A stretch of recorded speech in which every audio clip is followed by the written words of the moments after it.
We've had a climate-focused introduction, and now we are going to have a company focused on the broader subject of environmental social governance, sustainable mining. I'm going to introduce our panelists, ask them to each introduce themselves, and then we'll start a discussion. We are going to focus on disclosure, providing the information that investors need, and responsible sourcing in this particular discussion. The next panel focuses heavily on climate, particularly decarbonization is my understanding, but we can still talk about climate in this discussion here. So I'm going to invite people first on the panel just to introduce themselves in the company. And I'm going to I'll start with Tanya Chadaeva from Polymetal. So thank you very much for having me here, and very welcome to this first event that we had in a long time. So my name is Tanya Chadaeva, and I'm Director Corporate Governance of Polymetal International. Polymetal is top 10 gold and silver producer with assets in Russia and Kazakhstan.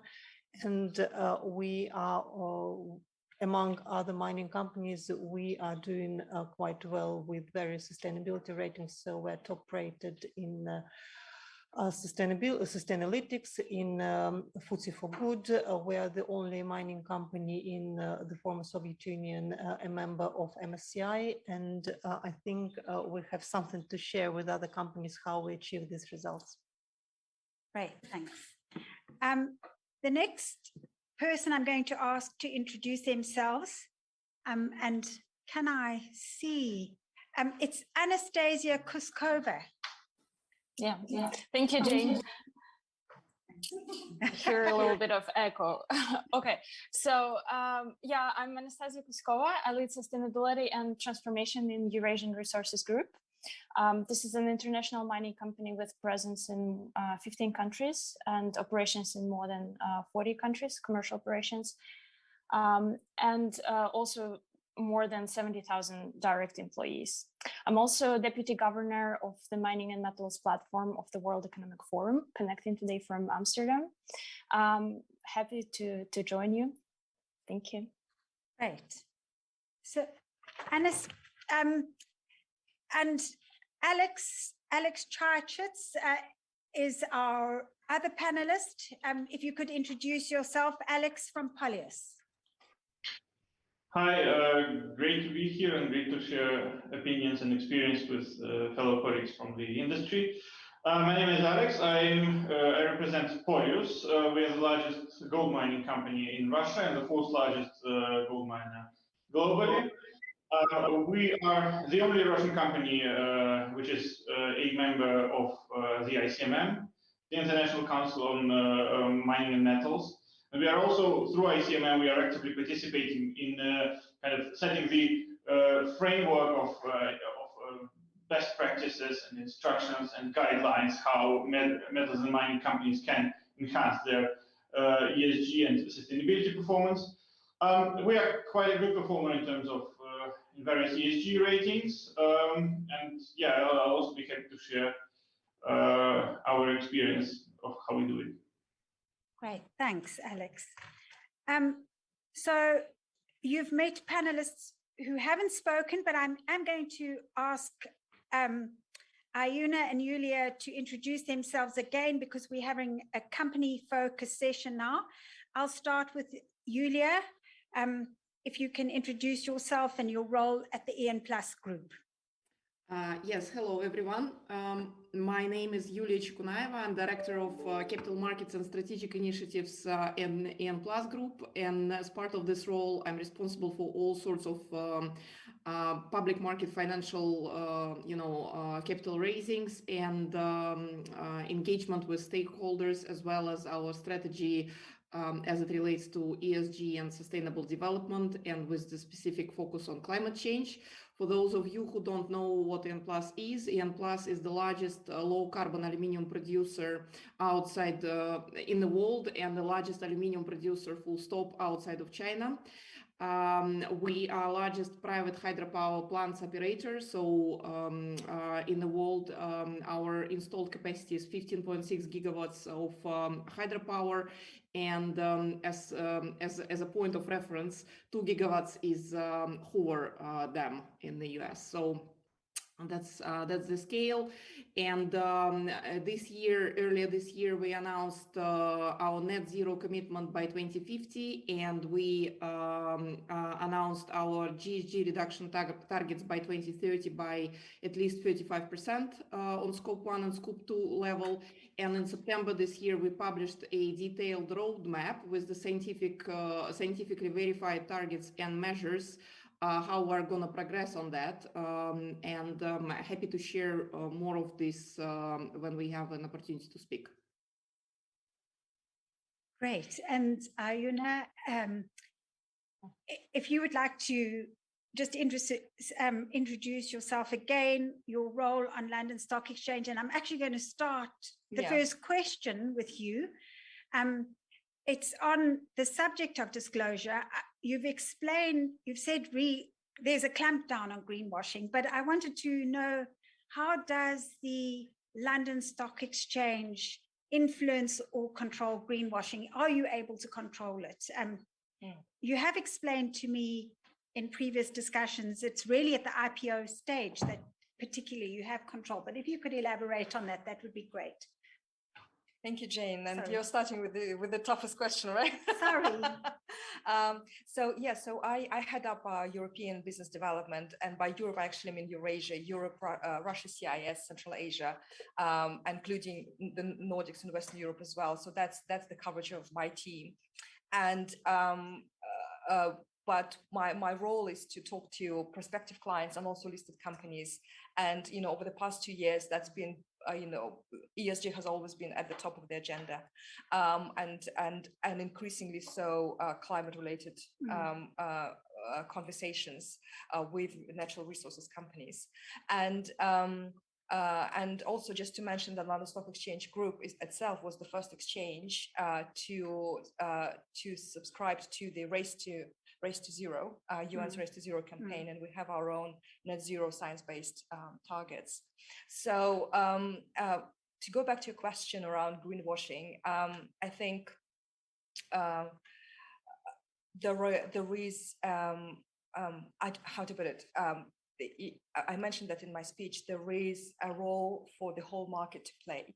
So when companies come to market, the London Stock Exchange and the regulator, they rely a lot on advisors, advisors like yourself to provide, for example, competent persons report, investment banks, law firms, but also when it comes to ESG, sustainability experts, and also those, for example, those developing ICMA principles for, say, green bonds segments. So there is a variety of standards and also stages that the company goes through before it comes to market if it wants to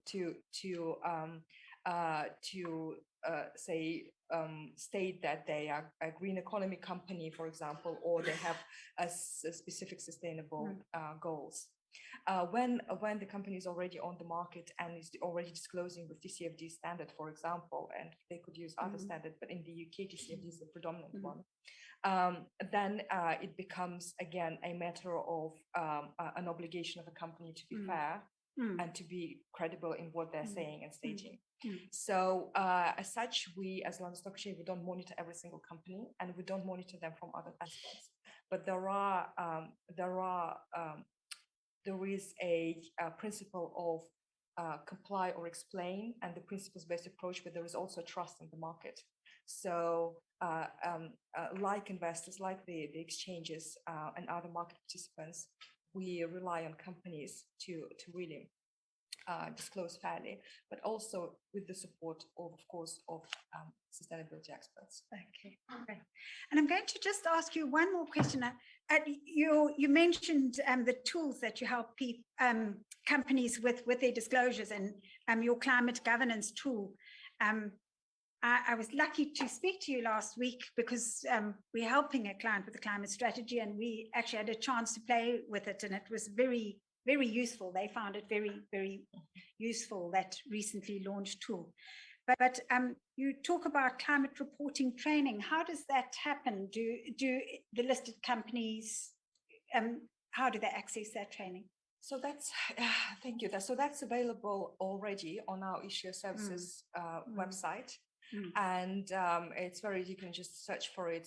So it's part of our offering that's available to our issuers, but also, you know, some of the videos are available to everyone. Yeah. And there are pre-recorded sessions, but also next year we're actually planning to run together with UNSSC. We actually are planning to run 2 seminars specifically on that topic. So it's providing all of the information and training on a free of charge basis to clients. And will that be specifically for issuers? Will it also be for external parties, like out of interest? Yeah, for external parties too, of course. Okay, great. And we will rely on your support as well to do the right thing. Okay, great. I'm going to direct the next question just on the subject of disclosure, and I'm going to Tanya on Polymetal. Obviously, Polymetal, well, to me, has been very successful in terms of attracting capital. You've had a number of sustainability-linked loans, very, very large ones. And how has that worked with your disclosure? How has Polymetal done that? How have you been so successful in terms of attracting that capital? So I think the main thing for Polymetal is that we're always like a bit ahead of the game. If you remember, like 5 years ago, only Nordic banks started talking about not investing in polluting companies. So at this point, probably every single bank has a team who works with the companies and tracks their sustainability credentials. So in 2018, we secured our first ESG linked loan. And I remember the time when this was big news and every single other company was wanted to talk to us how we achieved that. So since then, last year we attracted 2 very big loans, one $125 million, another $400 million for its ESG linked loans. And at the moment, 40% of our bank financing is ESG linked. So, and we feel that mining companies are in the area which some of them risk to become uninvestable. So this is definitely what majority of companies should think about. We are not at the point when we talk about cost of financing, we're talking about companies actually investing in us. And as we all can see, for example, coal companies are struggling quite a bit because a lot of, like Ayuna mentioned, a lot of very big companies just sold them off.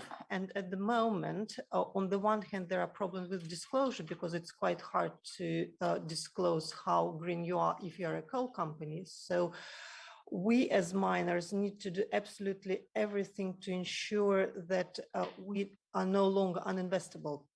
And to be able to do that, we need to put proper disclosure in place. And very helpfully, we have TCFD framework, which became compulsory, and bigger companies are now reporting. So, and this is very good for the companies because this is a framework and all companies are reporting the same thing. There are some issues there and not all companies are alike. So there are some discrepancies, but at least we're moving in the right direction, being able to compare the companies and making the life of the banks a little bit easier, helping them to see which company is doing the right thing and which company is still probably in the area of greenwashing. And on that subject, looking at the LSE climate governance scoring tool, I'm very interested to see those levels 1, 2, 3, 4. That's very useful for understanding the maturity of companies are with the climate action. I would like to, Alex Chaichitz, I would like to, also on the subject of disclosure, with the disclosures companies make, there's a lot of pressure from rating agencies as well. How do those pressures influence your governance? Is it positive? Is it negative? How do you use ratings from investors? sorry, from data providers for investors? Yeah, well, we disclose information. Well, the information that we disclose, it must be usable by the final user, by the investors. So we have to find out as a company what they are interested in, and what we have to disclose, in what detail and what aspects, because there's a lot of details around that. So yeah. ESG ratings, they have proven to be an important source of this knowledge, of this information, what the market expects. Because we have seen that investors, they usually focus on some narrower topics. Of course, everybody is interested in climate change and what the company does in terms of decarbonizing. And we definitely have something to show here and to be proud of. With the first major gold company to completely cover its electricity consumption with renewable sources. So it has been a long project that started in 2015, where we have been expanding this, developing this power grid infrastructure to get access to hydropower. We have finished that, and we have successfully switched our main assets to hydropower last year and this year. So this is like, we have something to show, and everybody is interested in that. But apart from that, there's lots of questions about E, lots of questions about S, lots of questions about G, and we need details, what we have to disclose there. And ESG ratings, like the most popular ones, like S&P Global CSA or Sustainalytics or MSCI ESG, they give us this opportunity to, well, they provide feedback always. They, looking at these assessments, we see how well we perform in one area, in another area, where we have to catch up, where we have work to do, and this is easily identifiable, and we use them very actively to really communicate this feedback within the company to our colleagues, be it people who are in charge of operations or people who are in charge of human resources. So we communicate them these detailed requirements as we need to improve this, we need to improve that. And yeah, ESG ratings are really helpful, and we have already gone through several cycles of these ratings, whereas you get the rating, you get the result, you fill in the questionnaire, you get the results, you analyze the results, you draw conclusions, you create something like a to-do list as a result of this analysis. You communicate this to-do list to the responsible people within the company. Things get done. You communicate the results in a new questionnaire a year later, and you get the results. And we have gone through this cycle several times, and we have seen improvements, and we have seen things really change as a result of this feedback. And this has been very useful to us, and this has really helped us initiate changes within the company. And they are also convincing to people within the company. They are very illustrative, because you can come to your colleagues and tell them, look guys, we need more scores here. We need to do this to get them. Let's do that. And they agree, and we go ahead. This is a very big and very important exercise within the company to get this transformation going. I'm sure I could ask you lots and lots of questions on the subject. I'm going to hold them to just give some other panelists a chance to speak. And Anastasia, ERG is a private company, but I know I'm very interested to take the opportunity to speak to you a bit more about responsible sourcing, about responsible supply chains. I know you have an initiative called the Resource Initiative that you're part of. And if you could just tell us a little bit more about that. Yeah, thank you, Jane. Yeah, I will just quickly echo comments from Yulia and Tatiana on the fact that ESG disclosure is a matter of commercial survival right now for the mining companies, and we indeed look at ESG disclosure and its sustainability as the core of our strategy. And I see that for all mining companies today, there are two major drivers in terms of disclosure, in terms of sustainability. It's for regardless of where you are and what you do, this is responsible sourcing, and this is climate action. And we as a private company, we are not by default are subject to the stringent regulations that listed companies are subject to, but we still work a lot with our stakeholders and disclose a lot and try to get to the level of polymetals and EN+, for example, that are exciting examples of from the mining industry.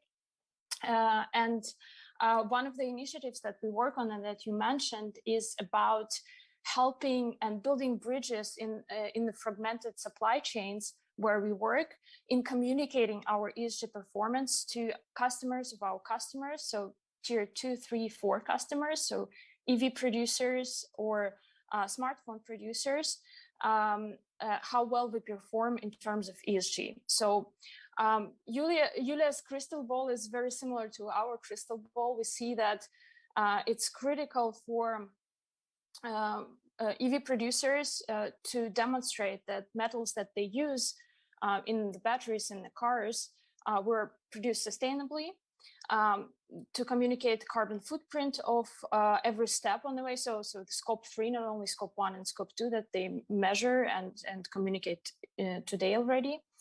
And we, about 2 or 3 years ago, we got together with the leaders in the industry. There's our Glencore, China Moly, Umicore, Tesla, and we started developing a system that builds those bridges and helps to communicate in a commercially viable way information about ESG and from the mine to EV producer. So you can communicate how compliant you are in terms of human rights, how compliant you are in terms of IRMA, IRMA, OECD, due diligence guidance, etc. That's for mining companies. What's your carbon footprint of every step of the supply chain? So the cathode producers, the battery makers can communicate that as well. And at the end, you get full information about your EV, about smartphone, and you can make sustainable choices. And then not only as a producer, but also as an individual customer. And that's where we see the industry is going. We are supported by various industry initiatives and associations such as Cobalt Institute, Responsible Minerals Initiative. We also have, we are partnering with Norilsk Nickel, partnering with Johnson Matthey, various companies. And we see that more and more companies understand that trend, that ESG needs to be communicated throughout the supply chain, connected and transparent. Yeah, and that's the future. One day you'll be holding your phone and knowing exactly the footprint of the I don't know, maybe some other indicators, waste, water related, the general environmental and social impact of this operations. So yeah, that's where the industry is going. Just asking some more questions about that, just connecting the mine all the way through to electrical vehicles or downstream manufacturers. I was listening to a talk by Trafigura last week, and they were just saying how difficult it is, how complex the supply chains can be, and how some of your links in the supply chain, some parties are not really very advanced at all.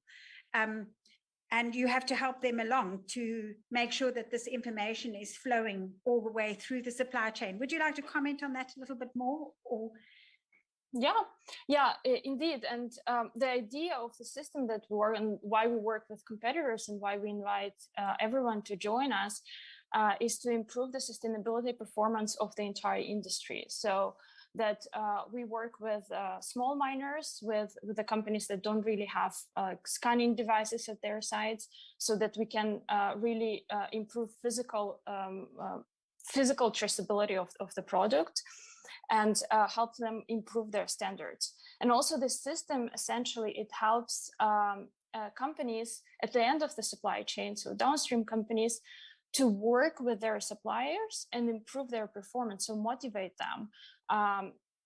explain them what standards are important for them, what disclosures are important for them, like maybe even communicate their targets on, let's say, on scope 3 emissions, and say, well, guys, we need to improve this and that. We know, like, for example, Apple works with their direct suppliers on moving them all to renewable energy sources. So and this tool essentially supports communication, not the direct one, but also through several steps of the supply chain, and at the same time maintains the commercial sensitivities of the industry, since it's developed by the industry, right? We always praise ourselves for being by the industry solution for the industry solution. We know those sensitivities, right? So we know where what types of information should not go into the system. Those are not sustainability things, right? More of the trading and commercial things. And we help companies to communicate regardless of this. And I think this is super powerful and very exciting. And the more the merrier. We really hope that's the future, and that's where we're going, and all of the small miners will be covered as well. So in many ways, you're talking about using your social capital to support people to map their supply chain and get this information flow through the supply chain more effectively. Just one last question to you. Do you think, I see that resourcing initiative that you're involved with is particularly focused on cobalt. Do you think with the focus on conflict affected areas and human rights, with cobalt, it sort of accelerated the thinking that you sort of had to be more leading in the thinking in that area, and now the mapping out of supply chains to carry that human rights information is now suitable for other sustainability information? Just asking. Yeah, absolutely. That's a fantastic question. Actually, we started because cobalt was for us. We're like first we got together as cobalt producers. That's the burning platform. That's something that you need to communicate urgently, so that how you fulfill all the human rights requirements and how you meet OECD due diligence guidance, etc., etc. But on the way, we discovered that when you build a traceability, the backbone, you can communicate anything. And that also fits into our overarching Battery Alliance agenda. So we are co-founders of the Global Battery Alliance with the World Economic Forum. And there are more than 70 organizations participating in this. And we see that regulation is also supporting this. So there will be various disclosures on climate, on water, on waste, on biodiversity. That's a new trend, right? So if you build the backbone, you can add on top of it everything what's material today, what's material for you specifically, what's material for your customers or customers of your customers. And yeah, so essentially that's super powerful. And we, about 2 years ago, working with Tesla, we realized that we cannot avoid climate there. So we started adding functionality on top. And right now, yeah, working with various companies on tracing the carbon footprint. Great, thank you. I'm going to, Yulia, just direct a question to you linked to this subject. Actually, two questions on supply chains. How does EN Plus look at their supply chains? But also, I've been very interested. I see EN Plus as a company that's pushing boundaries quite a bit from an ESG point of view. Possibly a company that's an example of putting competitive pressure on other companies. And I also noticed in Mining Journal recently, they were just saying that you won a huge contract, EN Plus won a huge aluminium contract against other companies. Sorry, so I've thrown in a couple of points on that subject, but sort of starting on the supply chain, following on from Anastasia on supply chains. Yeah, absolutely. I think many of the points that Anastasia and the colleagues from the precious metals industry covered are very relevant even for the aluminium part we have. But you need to remember that we are looking at the business model that we have holistically as we fully vertically integrated. So for us, the supply chain management, and the overall ESG performance measurement and disclosure relates to both metals and power segments.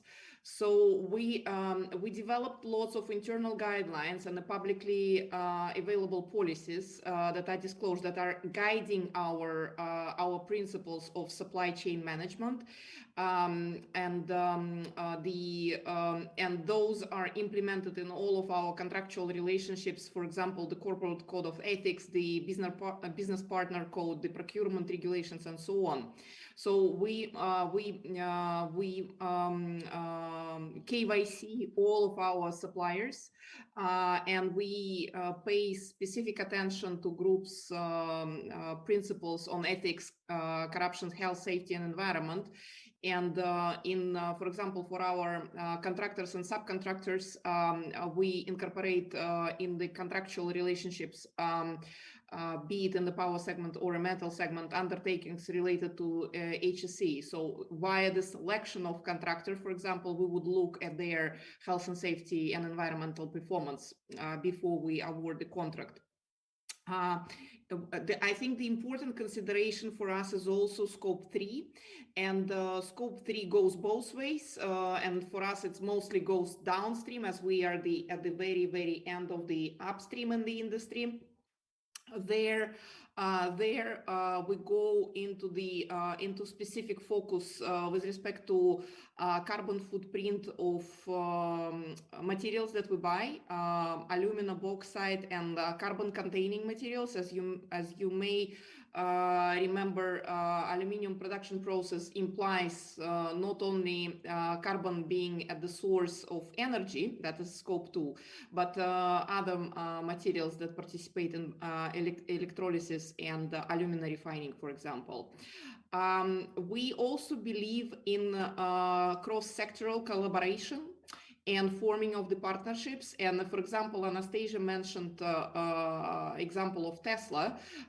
We have several very important partnerships and JVs on the product development and evolution, and that is actually helping not only our clients with their emissions measuring and management, but also for us in our product development. Those would include our partnerships related to low carbon transportation. So the shipment is a large element for movement of goods for us, and we have a major project with Cargill on development of the low carbon shipment options with them. The partnerships with our end consumers. And by end consumers, we mean not the middle of the chain. The typical guy we are facing, you mentioned, for example, Trafigura, or Anastasia mentioned Glencore, obviously, those are the traders. We also deal with the middle of the chain, which are the downstreamers and manufacturers, so the semis manufacturers. However, like few years ago, we have not seen the end consumer in the packaging, for example, the manufacturers of soft drinks or the beer.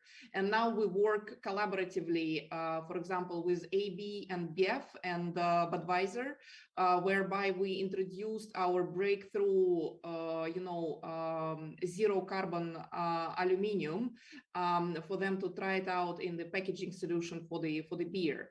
And by the same token, we are working with the Ball Corporation in the United States, the largest, packaging provider, I think, and very heavy on R&D on the aerosol packaging for them, and that is also has to be low carbon. So that is the I think the source of inspiration for us, because they are seeing what their consumers and the general public is requiring, and then they can feed back to us, and that becomes the project and business development challenge for us, then just to meet it from the standpoint of the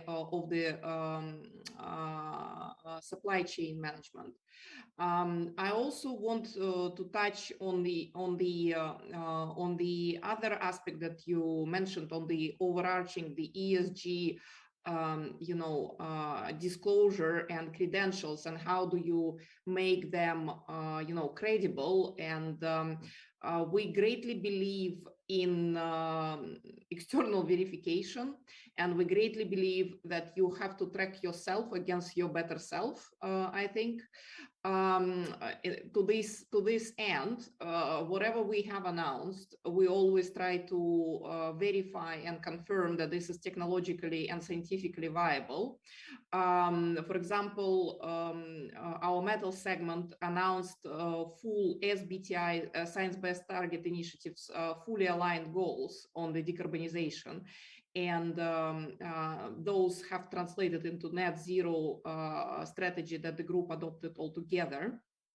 But it's not only announcing, it's also going through the rigorous and meticulous process of verification. So as of now, we have submitted all the required paperwork for the goals verification, and we passed the initial screening. So now we are engaging with SBTI and expecting completion of the in-depth review of the targets in line with the SBTI criteria, hopefully to their final validation. So I think this is one of the important initiatives that is available globally for everyone who wants to be credible and have actually confirmed targets by science. I would wholeheartedly recommend to use this framework and engage with SBTI.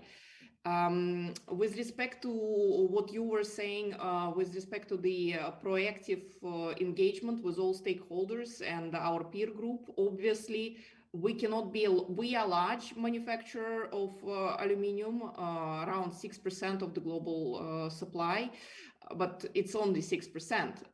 And the issue of ESG performance, be it environmental, social, or governance, I think we can address our strategy by ourselves, but I think the aspiration is actually to drive the industry forward, because aluminium is a very critical metal for energy transition. 85% of solar panel is actually made of aluminium. I mean, apart from photovoltaics, everything else is made of aluminium. So if you the wind mills would have a large proportion of aluminium in them, and so on and so forth. So the major source of discrepancy on ESG performance when it comes to climate change comes from the source of energy for the aluminium smelters itself. So for us, we are low carbon aluminium, given our vertical integration into hydropower stations. Aluminium smelters in China and India, for example, do not have the luxury currently. Not many of them, at least, have the luxury of renewable energy sources, so they are coal powered. We believe that as regulators and the countries have adopted new undertakings this year, there would be an increased pressure, and either in the form of carbon tax or in the form of carbon price, which is going to be regional. And therefore, you have to start to introduce the definition of the low carbon. We were campaigning, I think, since 2019 for the introduction of the new asset class, low carbon. We were campaigning for low carbon aluminium, but obviously we would welcome all of the metals definitions to be low carbon. And we were specifically engaging with LME, and we are very excited about this year advance from LME with the LME passport. So our metal segment is participating in the new digital LME passport, where they submit voluntarily the carbon footprint of our smelters in Krasnoyarsk. So we will continue the work to further enhance and automate LME passport inputs, aligning those with our corporate digitalization programs and so on. So I think Sorry, can I just, I'm watching the clock, and I know we've got 5 minutes left. So if I can just ask you to. I have a question. Oh, sorry. Some people have got questions coming through. Sorry. Do you want to just finish your last point, or you? I think I was about to finish saying that we will keep the engagement with all the relevant stakeholders and keep pushing for the standard evolution. The next question is, it links to young people in companies, how they're influencing ESG, and how do miners attract people into the mining industry? I'm going to direct it to you, Tanya. Yeah, I think when we're talking about stakeholders, we always talk about banks, we talk about investors, but we also need to remember about communities and employees. And communities, I think mining companies are doing great job with communities, and pandemic is a great example how mining companies supported communities the way they work. I think the next thing for us to think about are our employees, because we know that there is a big drain of people from the industry, like young people are just not thinking about joining mining industry. And I think ESG is the area which can help miners to attract the best people, because we are competing against Google and Yandex in Russia and Facebooks, and just we need to, as miners, we need to work very closely with universities, with schools, and to think how through ESG we can attract this new new population of people into the industry. That is something even we relate to as a consultancy. I'd like to add a comment as well. Yes. And I think that plays into the broader sentiment around diversity, because people want to be surrounded, have a supportive environment and be surrounded by people who look like them. Yeah. So imagine people from different, women or from different people from different ethnic backgrounds. They will want to work. They are the next generation of wealth. The wealth will be passed over to the young generation, and they will vote with their preference of where to join and where to spend their money.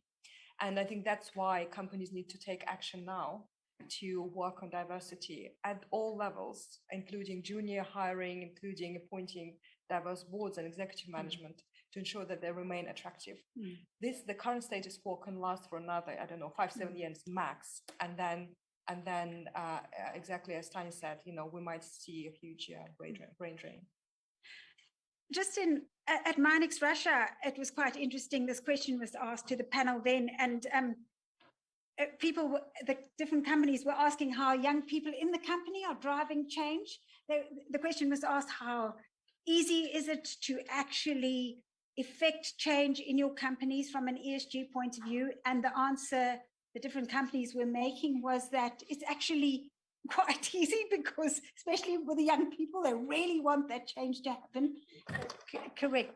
I have one more question. I just wanted to ask, because I can't see Anastasia and Alex, if you just wanted to comment on that particular question before I close out. I know Arthur's going to be chasing me. We're on 15 minutes past. Alex or Anastasia, would you like to comment on that subject? Yeah, I think I'll be quick. I think that's indeed an issue, and we already struggling with this.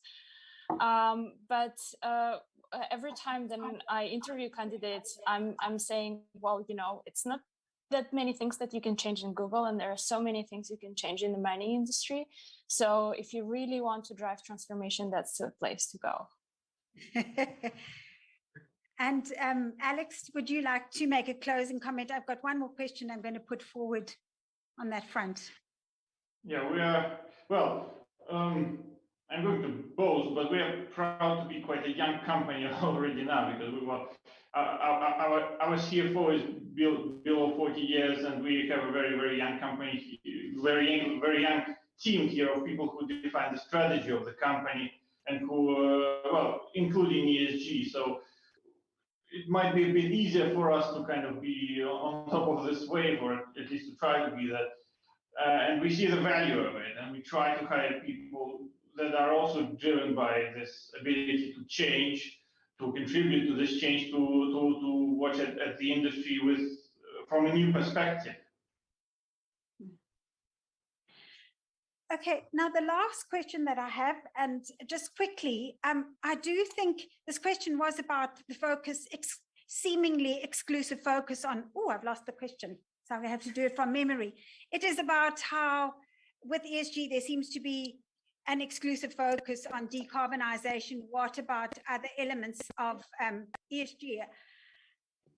I think there's a general understanding that the focus is not exclusive on decarbonization, but I invite any of the panelists to just comment on that if they would like to.